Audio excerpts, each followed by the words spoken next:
საშინაო სკოლის გაკვეთილებს წარმოგიდგენთ კომპანია Silknet.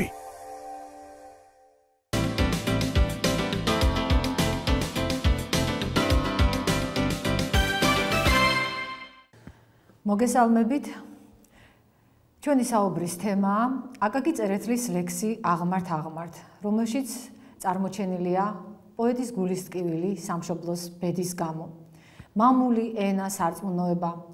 ილია ჭავჭავაძის მიერ ფორმულასავით გამოკვეთილ ამ იდეალებს ერთგულებდნენ ილია, აკაკი და მათი მეგობრები, რომლებიც მე-19 საუკუნის 60-იან წლებში ქარიშხალივით შემოიჭრნენ საზოგადოებრივ ცხოვრებაში და დაისახეს მიზნად ქართველი ხალხის გამოფხიზლება, გამოღვიძება, ამოძრავება. რა დახვდათ მათ 60-იანელებს? დახვდათ საოცრად დაბეჭავებული ქართველი ერი, ღირსების გზნობა დაკარგული, სიამაყე დაკარგული და ესეთი ძნელი მისია დაისახეს მიზნად, რომელიც მათ პირნათლად აღასრულეს. აკაკი წერეთელი ეროვნულ განმათავისუფლებელი მოძრაობის ერთ-ერთი მეთაური იყო. თავისი შემოქმედებით ხალხს აფხიზლებდა და მომავლის რწმენას უნერგავდა, აწმყოს სამართლიანად აკრიტიკებდა, ცდილობდა გაეხსენებინა ხალხისთვის ის გმირული წარსული, ის საამაყო წარსული, რომელიც ფაქტობრივად იყო ერის ფესვები და რომელზედაც ყლორტებივით უნდა ამოზრდილიყო ახალი, სრულიად განსხვავებული მომავალი. აკაკი ის მამულიშვილი იყო, რომელიც იყო ერის მაჯისცემას მიყურადებული და რომელსაც ძილშიც არ ეძინა სამშობლოს ბედზე მოფიქრავს, როგორც ილია ჭავჭავაძე იტყოდა. ამ ლექსშიც აღმართ რომ ქვია, წარმოჩენილია სამშობლო როგორც სატრფო, რომელიც არის მოტყუებული და სასიკვდილოდ განწირული. წაგიკითხავთ ლექსს. აღმართ მივდიოდი მე ნელა, სევზეთ შევდექ ჭმუნვის ალი მენელა, მძემან სხივი მომაფინა მაშინა, სიცოცხლევ გრძენ, სიკვდილმა ვერ მაშინა, შემიდუღდა მაშინ სული და გული, იმ ნადუხში თვით მე ვიყავ დაგული. გულმა ძგერა, სულმა შფოთვა დამიწყო, ჩანგმაც თვისი მე სიმები დამიწყო, ხმა სიმართლის შეუპოვრად გაისმა, აწიგი ხმა ვერ ისმინოს გაისმა, ცის მახლობლად ფეხთქვეშ მიწა ვიგრძენ მე, ვთქვი ცხოვრებავ მეც ერთ კაცად მიწამე და ვიფიქრე, ჩემი სატრფო სად არის, ნისლი ბურავს თუ დღე უდგას სად არის, გადვიხედე ნახე რომ სხვას მონებდა, გამიკვირდა, ვთქვი მტერს როგორ მონებდა, მოხიბლულა, შემცდარია ის არის, ალერსით მთვრალს ვერ უხილავს ის არის, მივაძახე, ჭინჭარში ნუ ვარდები, ნუ გგონია იქ ია და ვარდები, შეიბრალე თავი შენი იცოდე, მაგ შარბათში საწამლავს სვამ იცოდე, არ მისმინა მწუხარებით დანაგულს და დამასო საუკუნოდ დანაგულს.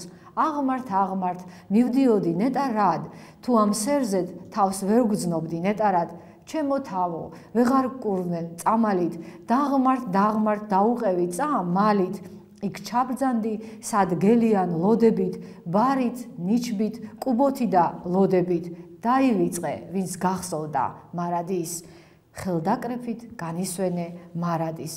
პირველ რიგში ყურადღება მივაქციოთ ლექსის რითმებს. ეს არის ომონიმური რითმა, რომელსაც მაჯამას ეძახიან.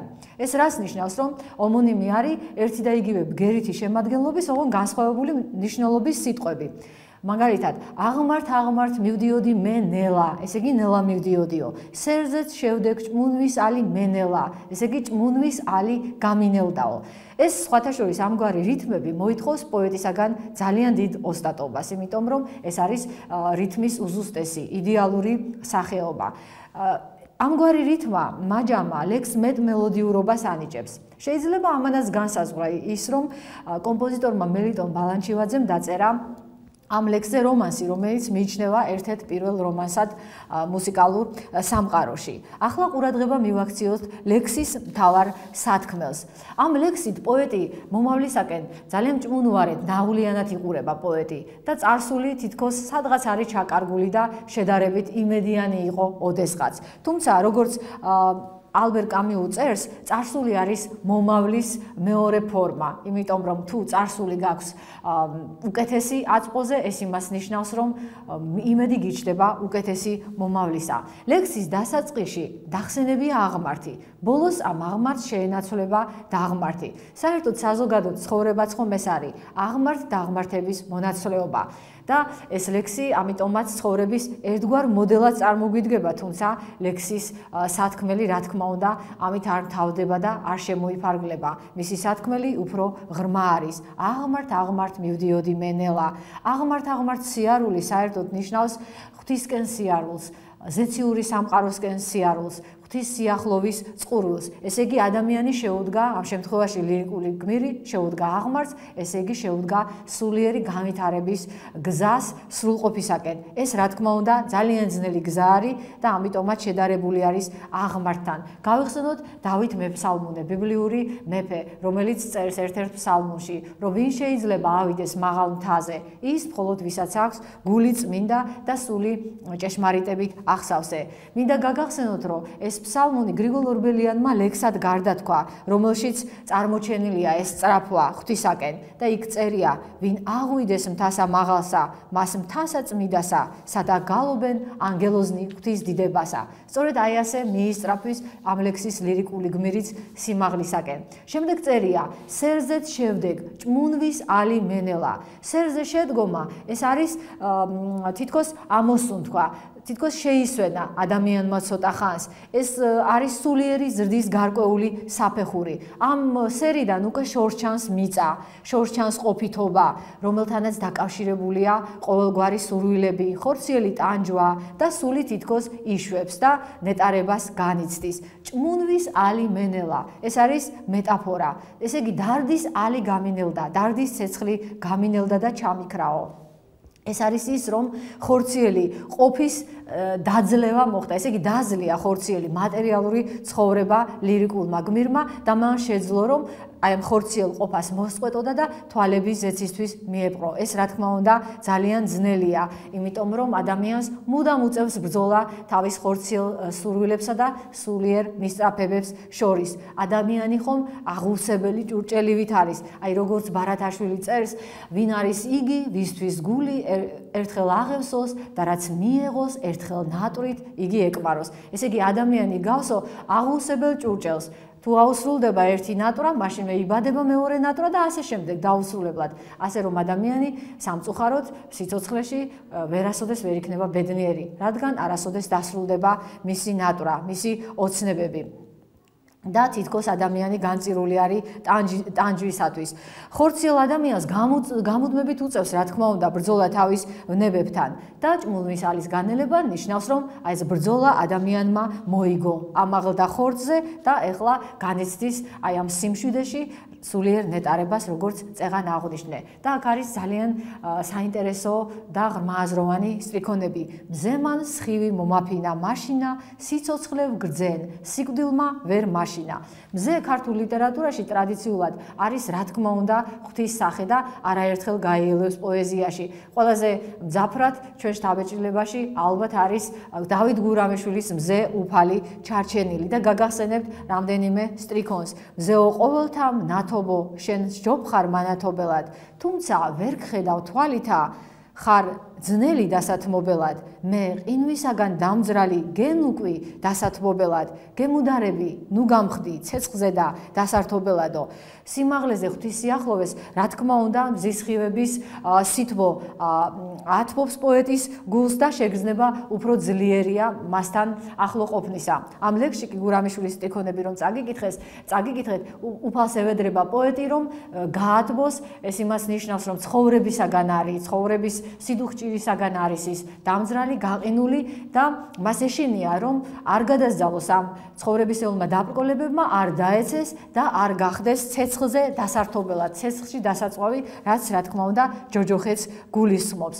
და პოეტი კი წერს, რომ ამ სიმაღლეზე მე სიკვდილმა ვეღარ შემაშინა. ყველაზე დიდი შიში ადამიანისთვის ეს არის სიკვდილის შიში და თუ მას დაძლევს, ეს ნიშნავს, რომ ის უკვე სულიერი განვითარების რაღაც საფეხურზეა და სიკვდილის შიშს ადამიანს უპირველეს ყოვლისა ღვთის რწმენა დააძლევინებს. როგორც პავლე მოციქული წერს, როცა ადამიანს აქვს დიდი რწმენა, უკვე თვითონ კი აღარ არის ცოცხალი, არამედ რწმენა აცოცხლებს, ღმერთი ცოცხლობს თითქოს მასში, ღმერთი რომელიც არის უკვდავი. ამიტომაც არის, რომ ამ ლექსშიც პოეტი წერს, რომ მას სიკვდილის აღარ ეშინია. სიკვდილი ხომ მხოლოდ სხეულთან არის დაკავშირებული. სული კი მარადისობას ეზიარება, ის არის ღვთის ნაწილი. ამ დროს, რა თქმა უნდა, უცნაურ თოლას განიცდის პოეტი მთელი არსებით და ამას მეტაფორულად ასე გამოხატავს. შემიდუღდა მაშინ სული და გული, იმ ნადუხში თვით მე ვიყავ დაგული. უცნაური ცეცხლი აგიზგიზდება პოეტის გულში. დაგული ნიშნავს სწორედ რომ აი უცნაური ცეცხლით ვარ დამწვარი და სული და გული გამიერთიანა ამ ცეცხლმაო. ეს არის რა თქმა უნდა განსხვავებული ცეცხლი მატერიალურისაგან. მე მინდა გაგახსენოთ გრიგოლ ხანძთელის ცხოვრების ერთი ეპიზოდი. იქ ასეთი რამ არის აღწერილი, რომ დეკანოზი გააგზავნის მნათეს გრიგოლის სენაკში. აინტერესებს გრიგოლი ფეხზეა თუ ზინავს. რაღაც საქმე აქვს მასთან. როდესაც მნათე მივა სენაკთან, დაინახავს, რომ საოცარი ცეცხლის შუქი გამოკრთის გრიგოლის სენაკიდან და შეშინებული გამოიქცევა და დეკანოზს ეტყვის, რომ ხანძარია გაჩენილი გრიგოლის სენაკშიო. დეკანოზი მშვიდად ეტყვის, დაწყნარდიშვილო, ის ცეცხლი არ არის, რომელიც შენ გონია, ეს არის ცეცხლი, რომელიც არ წვავს. ესე იგი, ცეცხლი გამოდიოდა გრიგოლ ხანძთელის მთელი არსებიდან. ესე იგი, ის ლოცვისას გამოსცემდა ამ საოცარ ნათელს, ისეთ დიდ ნათელს, რომელიც გარეშე თვალისთვის აღიქმებოდა ცეცხლად. ეს ცეცხლი არის, ესე იგი, შარავანდედად გამომკრთალი. აი წმინდანებს ფრესკებზე რომ აქვთ გამოსახული ხოლმე. ეს ცეცხლი კი არ წვავს ადამიანს, არამედ შინაგანად განწმენს. და თითქოს აი ესეთი ცეცხლი აქვს მოდებული პოეტის გულს ამ ლექსშიც, რომელიც მას განწმენს და უცნაურ თანხმობას აგრძნობინებს სამყაროსთან. ჩანგმაც თვისი მესიმები დამიწყო, წერია ლექსში. ჩანგი საერთოდ პოეზიის სიმბოლოა და არაერთხელ გვხვდება აკაკის პოეზიაში. ესე იგი, როდესაც ამ სიმაღლეზეა, მას შთაგონება ეწვევა და მას აქვს განცდა, რომ პოეზიით უნდა ხოტბა შეასხას უფალს, როგორც წერია ფსალმუში, ყოველი სული აქებდით უფალსა. მაგრამ არა, სწორედ ამ დროს მას აქვს ასეთი განცდა. წლიკონში ასეა გამოხატული, სიმართლის ხმა შეუპოვრად გაისმა. თითქოს ხილვა აქვს რაღაც და ღვთის ხმასაც კი გაიგონებს. იმიტომ რომ სიმართლის ხმა ეს არის სწორედ ღვთის ხმა. სიმართლე საერთოდ სიწმინდესთან არის დაკავშირებული და მართლმსაჯულებასთან. ღმერთი არის წმინდა და ღმერთი არის ყოველთა გამკითხავი. ღვთის სასამართლოს წინაშე არ არის მიკერძოება, თუალღება, როგორც ძველ ქართულში არის ეს სიტყვა წარმოჩენილი და ამ ლექსშიც არის სწორედ ეს, რომ სიმართლის ხმა გაიგონა პოეტმა. თუმცა ეს არის ლექსის კულმინაცია. აქედან იწყება უკვე დაღმასვლა და პოეტი უკვე სულ სხვა გარემოს გვიხატავს და სულ სხვანაირი განცდები აღიძრება მის სულში და შესაბამისად მკითხველსაც გადაედება მისი ეს დაღმავალი განწყობილება. ნახეთ რა წერია ლექსში, ცის მახლობლად ფეხქვეშ ვიგზენ მიწამე. სული თითქოს ცის სანახებს მიეახლა, მაგრამ პოეტი მთლიანად მაინც ვერ მოსწყდა მიწას და მან იგრძნო ფეხქვეშ მიწის სიმძიმე. რა მოხდა? თითქოს არაფერი, მაგრამ ძალიან მნიშვნელოვანი რამ მოხდა. პოეტს გაახსენდა თავისი სატრფო, სამშობლო, რომელიც სამწუხაროდ მასთან ერთად არ ადგა სრულყოფილების გზას. ამიტომ პოეტის მზერა მიიმართა უკვე დაღმისაკენ და ლექსშიც გაჩნდა ასეთი სტრიქონები: თქვი ცხოვრებავ, მეც ერთ კაცად მიწამე. პოეტმა იგრძნო ძალიან დიდი ტკივილი. მან იგრძნო ის, რომ მიუხედავად იმისა, რომ ძალიან დიდი სურვილი ჰქონდა სულიერი სრულყოფილებისა, ღმერთთან მიახლებისა, ის თავის ერს ვერ მოსწყდებოდა, ვერ იქნებოდა მარტო. სამწუხაროდ ეს მარტოობა მსჭვალავს აკაკის პოეზიასაც, ილიას პოეზიასაც. ისინი მარტოსულად გრძნობენ თავს, როგორც მამულიშვილები. როგორც ილია ამბობს, რომ არსაიდან ხმა, არსი ძახილი მშობელი შობილს არას მეტყოდაო. და ამ ლექსში წერია: დავიფიქრე, ჩემი სატრფო სად არის? სატრფო ქართულ ლიტერატურაში არის სამშობლოს სიმბოლო. ეს ამგვარი გააზრება სატრფოსი ჯერ კიდევ რომანტიკოსებმა დაამკვიდრებს. გაგახსენებთ ალექსანდრე ჭავჭავაძეს, რომელიც ერთ ლექსში ვისაც გსურთ, რომ ქვია, წერს, რომ მასჭრედ პატიმრად, ვის მონებს გული, მისთვის გლახ განწირულიო. ეს კითხვა, ჩემი სატრფო სად არის თითქოს გამოფხიზლებასავით ამ ლექსში. ესე იგი, იმ სიმაღლეზე, რაღაც საოცარ სიმაღლეზე პოეტს არ დაავიწყდა საქართველოს ბედი. აი ეს მოვალეობები, რომელიც მის წინაშე აქვს. მიწამ ის თითქოს არ მოასვენა და პოეტმა დაიწყო სატრფოზე ფიქრი და შესაბამისად რეალურად, ესე იგი, დაღმა სვლა. და როდესაც დაიწყო გააზრება იმისა თუ რა მდგომარეობაში იყო საქართველო, გაჩნდა ლექსში ასეთი სტრიქონები: გადვიხედე, ნახე რომ სხვას მონებდა, გამიკვირდა, თქვი მტერს როგორ მონებდა. ამის შემდეგ უკვე პოეტი აანალიზებს ქვეყნის მდგომარეობას, რეალურად საქართველო წააგავდა უგუნურ ქალწულს, რომელიც გულუბრყვილოდ მინდობოდა მტრის ნიღბით, მოყრის ნიღბით მოსულ მტერს. სწორედ ამგვარად ევლინებოდა რუსეთის იმპერია საქართველოს, რომელიც პირდებოდა 1000 გვარ სიკეთეს, რეალურად კი მან საქართველოს დამოუკიდებლობა წაართვა და თავისი დიდი იმპერიის ერთ გუბერნიად აქცია. და ამიტომაც წერს პოეტი, რომ ალერსით მთვრალს ვერ უხილავს ის არის. საქართველოს თითქოს სჯეროდა ამ დაპირებებისა, როგორც მოხიბლულ სატრფოს. ამიტომაც სულიერი სიმაღლით მოღრილი ნეტარება სადღაც გაქრა. და პოეტმა გადაწყვიტა, რომ სატრფო გაეფრთხილებინა, მივაძახე ჭინჭარში ნუ ვარდები, ნუ გგონია იქია და ვარდები. ია ვარდები, რა თქმა უნდა, სიმბოლოა კარგი ცხოვრებისა, სამოთხისა, ჭინჭარი კი ბედუკუ ღმართობისა და ათასნაირი გაჭირვებისა. შარბათი ტკბილი სასმელია. ტკბილ სასმელს კი არ აწუდის მტერი, არამედ საწამლავს, თუმცა მოხიბლული სატრფო ამას ვერ ამჩნევს. მტერი კი, რა თქმა უნდა, იმას ფიქრობს, რომ კი არ დაატკბოს საქართველო და ბედნიერების გზაზე კი არ დააყენოს, არამედ მოსაკლავად გაწიროს. მოკლას ნიშნავდა სწორედ ის, რომ მას დამოუკიდებლობას არ თმევდა. დამოუკიდებლობის თავისუფლების დაკარგვა კი სიკვდილის ტოლფასია. აი ესეთი ორმაგი იყო დამოუკიდებულება რუსეთისა, ისეთივე როგორც საერთოდ ნებისმიერ მტერს აქვს დაპყრობილი ქვეყნის მიმართ. სამწუხაროდ ამაო გამოდგა ლირიკული გმირის ძახილი, პოეტმა და ქვეყანამ ერთმანეთს ვერ გაუგეს და ამ გაუგებრობამ გამოიწვია ის, რომ ლირიკული გმირი გადაწყვეს, რომ საქართველოსთან, სამშობლოსთან ერთად დაიღუპოს. აკაკის არამხოლოდ ლექსებში, არამედ პუბლიცისტურ წერილებში ხშირად აქვს საუბარი საქართველოს ბედზე. ის წერს ერთ-ერთ წერილში, რომ რა არის ჩვენი ცხოვრება, გამუდმებული ზრუნვა მხოლოდ კუჭზეო. ადამიანები თითქოს ფიქრობენ, თითქოს შფოთავენ, მაგრამ ეს შფოთვა არის ჭიანჭველური ანგარიშებით გამოწვეულიო. სწორედ ასე მახვილგონივრულად აფასებს მათ ფიქრებს, მათ დამოკიდებულებას ქვეყნის მიმართ, რომ ეს იყო მხოლოდ პირადი საფიქრალი. არადა თვითონ წერდა, რას მიქვია პირადი მწუხარება, მოკვდეს კაცი თუ პირუტყვს ედარება. თუ ადამიანი მხოლოდ პირად სატკივარზე ფიქრობს, აკაკისთვის ასეთი ცხოვრება ამ ადამიანისა ემსგავსება პირუტყულ ცხოვრებას. ამიტომაც ლექსში წერს: აღმართ მივდიოდი ნეტარად, თუ მაღლობზე თავს ვერ გზნობდი ნეტარად.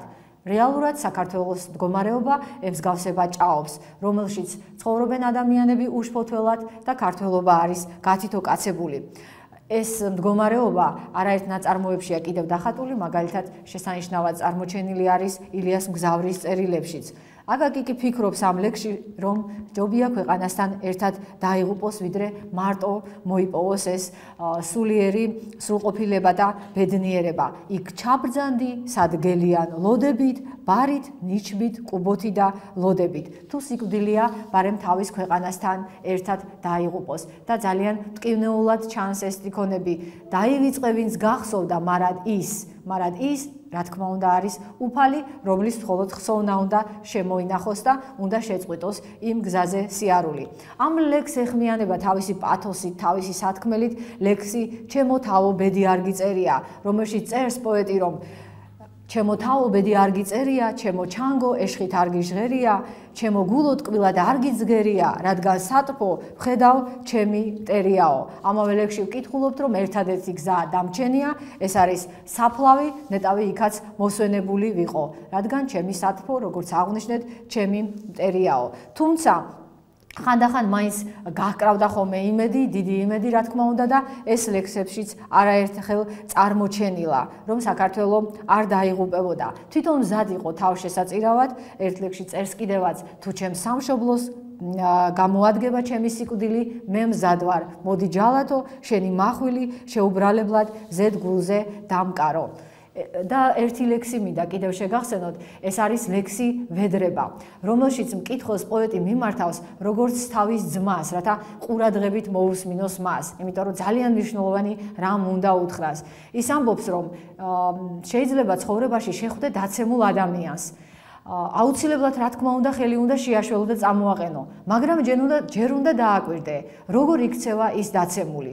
თუ ცდილობს წამოდგომას, ყოველღონეს მიმართავს ამისათვის, არ ეგუება ბედს, არ უნდა ჩაუარო გვერდზე გულგრილად და დაეხმარო, მაგრამ თუ დაინახავ, რომ ის დაცემული ბედს არის შეგუებული, ხელს არ ანძრევს წამოსადგომად, მაშინ კი არ უნდა მიეხმარო, არამედ უნდა მიაფურთხო. ასეთ საშინელ სიტყვას ამბობს აკაკი.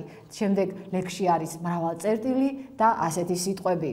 უნდა ჩავყლაპო სიტყვები ძალით, გულს თუ დამადგა ვერც დავახველო, ამას კი ვიტყვი თუნდა მომკალით, ფურთხის ღირსი ხარ შენ საქართველო.